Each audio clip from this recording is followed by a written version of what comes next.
আসসালামু আলাইকুম এভরিওয়ান, আবার চলে আসলাম নতুন একটা ভিডিও নিয়ে। আপনারা দেখতে পাচ্ছেন ইতিমধ্যে যে আমার হাতে একটি কার্বন চাপা এবং সাথে ডিআরএল আছে। তো আজকে আপনাদের ডিআরএল এবং কার্বন চাপাগুলো ইনস্টল করার পুরো ভিডিওটা ডিটেলসে দেখাবো। আর হ্যাঁ, কার্বন চাপার চারপাশে দেখতে পাচ্ছেন আরজিবি লাইট, এগুলো কিন্তু এটার স্পেশালিটি। ওই যে কথা আছে না, যে জিনিস দেখতে যত সুন্দর তাকে ইনস্টল করতে ততই কষ্ট। তো আমি কার্বন চাপাটা নিয়ে গেলাম আমাদের আশিক ভাইয়ের কাছে, আমাদের খুবই পরিচিত এবং ভালো একজন মেকানিক। তো তিনি প্রথমেই কার্বন চাপাটা খুলে নিলেন। তার পরবর্তীতে এইটা লাগাতে যে ভাই এত পরিমাণে প্যারা হবে আমি কখনই ভাবিনি। প্রথমে খুলে নেওয়া হলো, খুলে নেওয়ার পরে প্লাগ অ্যান্ড প্লে এটা ছিল না। এটা প্লাগ অ্যান্ড প্লে করতে হলে নতুন করে প্লাগগুলো আলাদা করে, তারগুলো আলাদা করে তারপরে লাগাতে হবে। তো যেই কথা সেই কাজ, আশিক ভাই সুন্দর করে সেগুলো খুলে নেওয়ার পর একটা একটা করে তারগুলো জোড়া দেওয়া শুরু হলো।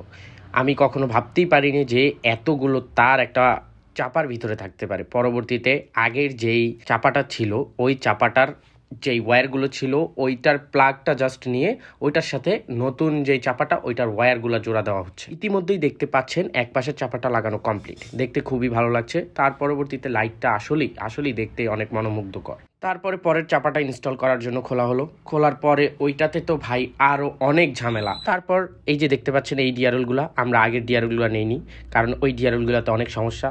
যাক, অনেক প্যারার পরে দ্বিতীয় চাপাটাও লাগানো কমপ্লিট, সামনের ডিআরএলগুলো কমপ্লিট। ডিআরএলের ক্লিপসগুলো আর নেওয়া হয়নি, এই জন্য ডিআরএলের ভিডিওগুলো আর দিতে পারিনি। তো দেখতে পাচ্ছেন কমপ্লিট করার পর পুরো লুকসটা, সামনের ডিআরএলগুলো কত সুন্দর লাগছে, একদম রেডের ভিতরে ডিআরএলগুলো দেখতে অনেক সুন্দর।